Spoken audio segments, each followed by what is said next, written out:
Assalamu alaikum wa rahmatullahi wa barakatuh. This is Liaquat and we are going through Kanz al-Daqaiq. So let me know in the comments what you guys think of this course. Just to make sure you know, on my YouTube channel I've actually got a series I've done on Qudoori's Buyoo, but it's not the annotated one. So it's not like annotated on the screen. It's just a lesson which I taught, and it was recorded and I uploaded it. So it's a series of lessons rather, and it goes through the main sort of concepts over there. So have a look at that as well. It's something for an extra resource, and it supplements this as well. So let's start with this then. So remember, previously we talked about this idea of ijab and qabul. Whenever you buy something, you always have to have this two parties, one giving an offer and one giving an acceptance. This is like the sign or the marker that these two individuals want to exchange their property, right? Whatever they own. And we said this is necessary and there are rules for this. So in other words, how long does the offer last? So it lasts all the way until the other person, he accepts. And when can a person back out of an acceptance? Well, as long as you haven't made an acceptance, you can back out at any point there. Now the next thing now, which is, let's say for instance there's two people. All right, so these are our two buyers and sellers. So this guy is the buyer, this guy is the seller, and this guy wants to sell a pen. So you got a pen over here, and this guy has a pound coin. You can see the pound coin over there. Yeah, so you got pen and you got pound coin. So now these guys want to exchange now. So this guy's happy to give a pound coin for this pen, and this guy's happy to give the pen for the pound coin. So we have an ijab and qabul. However, for the contract to be technically correct, there needs to be ma'rifah of qadr wa wasfi thaman. So in other words, how much pounds is this for? How many pounds? So qadr means how many, like the quantity, and wasf means the quality. So the quality and the quantity of the thaman has to be known. Now we need to go back in time now into the days when people used to exchange using gold and silver. So if you were using gold and silver is not exactly the same. So some types of gold are slightly heavy and some are slightly light, and some have more quality in them and less quality. So this is why if you went to buy a laptop, for example, and you had some gold coins and you said to the guy, I'll give you 20 gold coins for this, the guy would actually have to examine the gold coins. So you take the gold coins and he'll examine them and he'll check, okay, what quality is this? And then he'll check how much quantity. So let's say it's 20, counts them, 20. Then after that, can the transaction go through? Right, so this is to ensure that he's getting what he's been promised. So I promised him 20 gold coins, and he looks at them and then he says, okay, I'm happy with you, satisfied. Now, why is this for? Because the fuqaha, they have a rule, which is that transactions should never lead to a fight. Any transaction which is going to lead to a dispute amongst the two people, that transaction is fasid. It will not be batil, because like we said, as long as the key components of the definition are found, like mubadalatul mali bil mali bitaradi, both are happy, both are exchanging legal goods, both are giving an ijab, offer and acceptance, therefore it goes through, doesn't it? But the question now comes is that, is it going to lead to a fight? If it leads to a fight, the Sharia does not want there to be, let's say, 1,000 cases where people have exchanged things, and let's say in 100 of them they've had a dispute and fight. Because if this happens on a daily basis, then the society is not going to be able to function properly, and people are not going to be confident in buying and selling from one another. So this is why he says la budda min ma'rifati qadr wa wasf. So two things are important: qadr, the amount. So nowadays when we have cash, qadr would refer to the amount, and wasf would refer to, let's say, currency in today's times, right? So if you're selling, for example, like a laptop, this guy, let's say, is selling his pen, and this guy is buying the pen. So this guy will say, okay, I will give you this pen for 1. But now he needs to add the wasf, because is he saying £1 or 1 rupee or 1 riyal or 1 paisa? I don't know. What is he saying? So here he has to point this out. So in other words, two things are important, right? So when I go to the shop to buy a chocolate bar and they say to me it costs 50 pence, so 50 is the quantity and pence is the quality in that case. And like I said, if it's going to be something which is in a foreign currency, then the foreign currency name would become the wasf. So Now, if we went back in time, like I said, the olden days, they'd deal with gold and silver. So you'd actually have experts in the markets who would actually analyze the gold and silver to tell you if it's worth what they're saying. So if a person doesn't know this, that's the next question now. What if a person does not know this? And let's say, for example, I go to the shop and I get, so let's say, for example, a chocolate bar. I buy the chocolate bar and then I say to the shopkeeper, yeah, just put it on the card, and I tap the card. I don't know how much the chocolate bar costs. Like, it could cost 50 pence, it could cost £1, but that's allowed, guys. Why do you think that is allowed? Right? That's the question. So the reason why it's allowed is because over here it's not going to lead to a fight, is it? So if you don't have a fight, in other words, if it's not going to lead to a fight, like they're not going to argue over a few pence. Like I don't mind if I buy a chocolate bar for 50 pence, or if I buy a chocolate bar for, let's say, 60 pence or 70 pence, not going to really bother me. But if I was to buy a chocolate bar for 50 pence and I thought it was for 50, but it turned out that it was actually £10, a very expensive chocolate, that's where I'm going to dispute, and I'm going to go back to the seller and say, excuse me, I wasn't happy with this. Right? So that is part of what we're saying over here, that you need to know ma'rifah. In that case, ma'rifat al-qadr wa wasf is a very, very important. Okay? You might have some other, transactions where, you might buy something and you kind of just consider the market value of it. So, sometimes you might go and let's say you buy, I don't know, a laptop, and you go to buy the laptop and you look at the laptop, you've analyzed it, you're happy with it, and then you take it to the counter and, you pay for it by your card and you don't even think about the price, but you roughly know how much it is. So let's say a laptop costs about £600 and, give or take 650 or 550, you're not really fussed too much about whether it's high or low. So this is where, these kind of transactions are permissible, right? So this is ma'rifati qadr wa wasf thaman ghair mushar. Now over here it says the thaman is ghair mushar. So normally when you buy, there's two types of transactions you can do when it comes to the thaman. The first is what we call mushar, right? And the second is ghair mushar. Mushar is basically, let's say I have a handful of coins. So I've got a handful of coins, like this is a handful of coins, and I go to you and you're selling your laptop or your phone, and I say to you, okay, here's a handful of coins or two handful of coins here, and I put it in front of you, and you don't even count all of them, right? And you say, fine, I'll take that, and you give the phone. That would be allowed. The reason that's allowed is because when they look at all the coins, because it's not going to lead to a fight, they're happy with what they receive. Right, they're not really too fussed in being precise in exactly how much they want to sell it for. So, sometimes you might go to a car boot sale or something of that sort, your mates, and you might buy something and you say, look, I've just got this in my pocket. And you take it out and you've got a handful of coins and you give it to them and they say, okay, so fine, take it. That would be allowed. Why? Because it's not going to lead to a fight. So he's saying that if it's mushar, you don't technically need to know all the details of the cash that you're giving, right? You don't need to if it's mushar, because it's not going to lead to a fight, is it?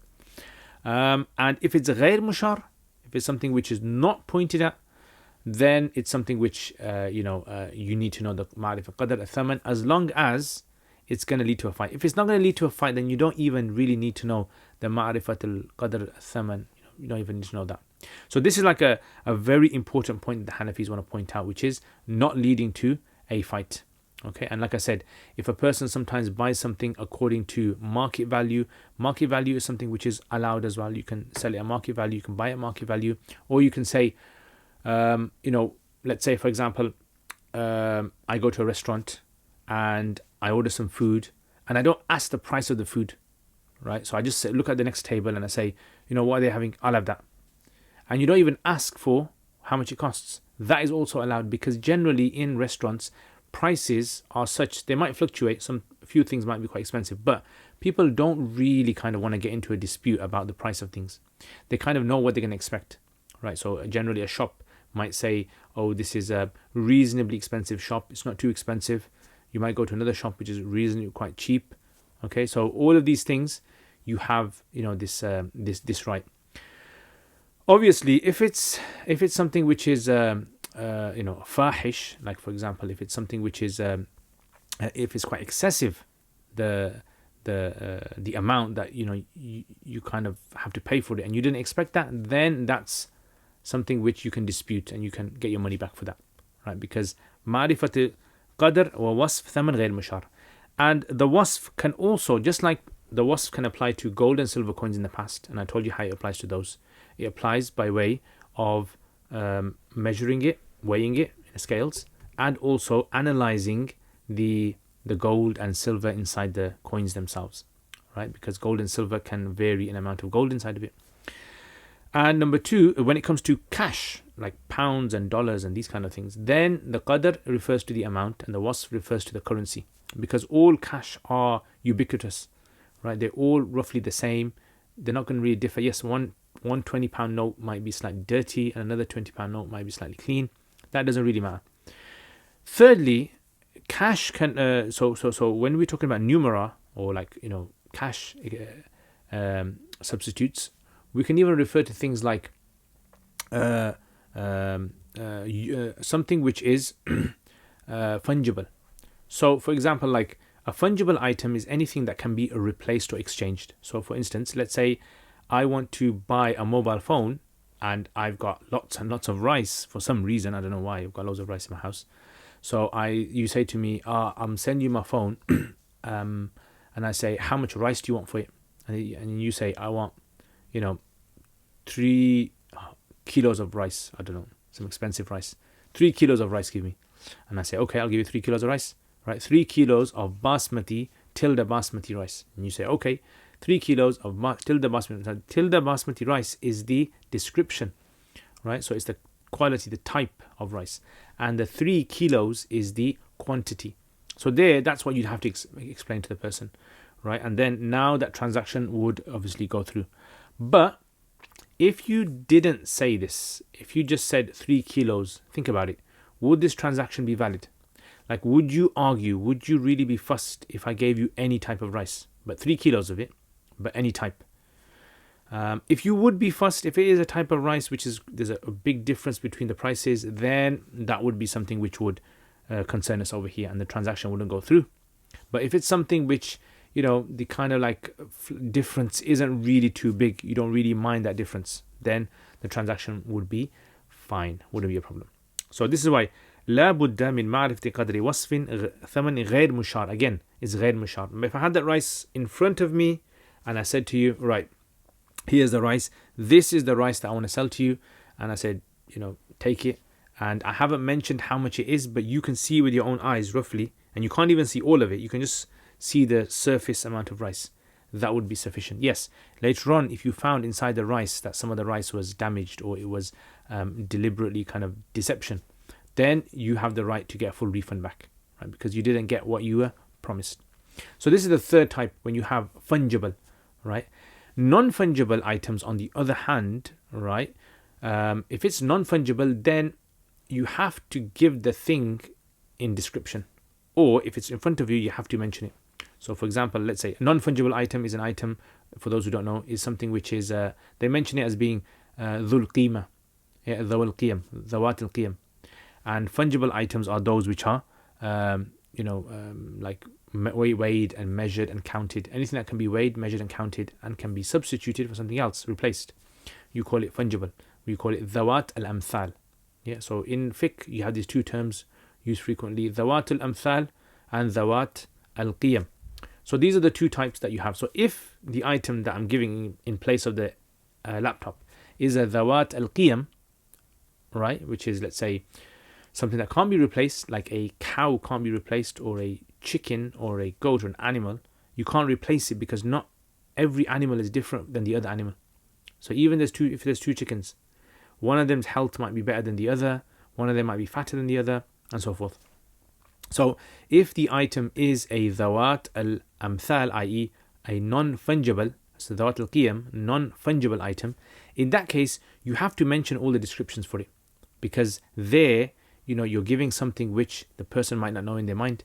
So let's say, for example, I'm exchanging, let's say I'm exchanging my, what can I exchange? Sellotape. Okay, so let's say a sellotape. So I'm giving a sellotape for this pen. So I'd have to describe to the person, if I didn't have it in my hand, if I had it in my pocket, and I say, can I give you a sellotape? It's been used quite a lot. There's probably half of it left. It's see-through sellotape. So I have to give enough description that the person understands what I'm talking about and is satisfied with it. If I had it in my hand, all I have to do is this. I'll give you this for it.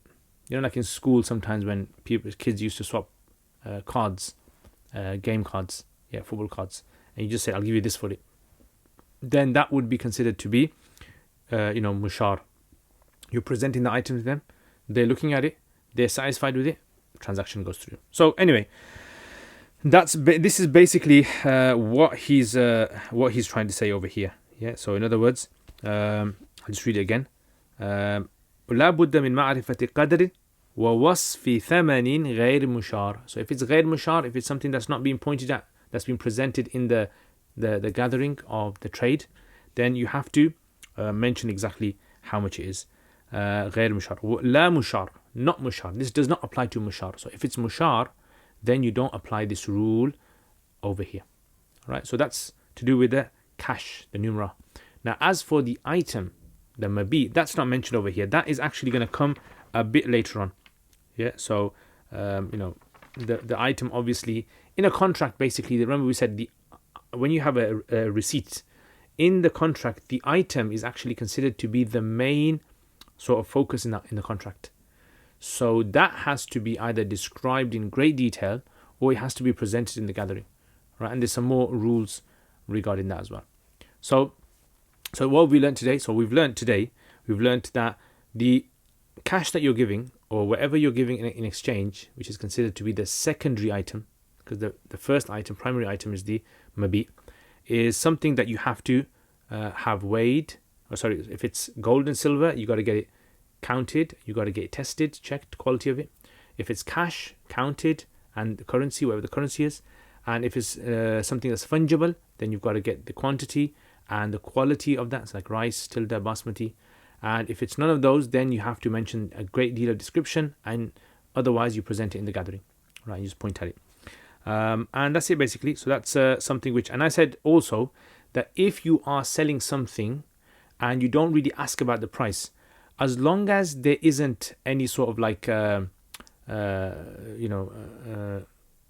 gross, you can say,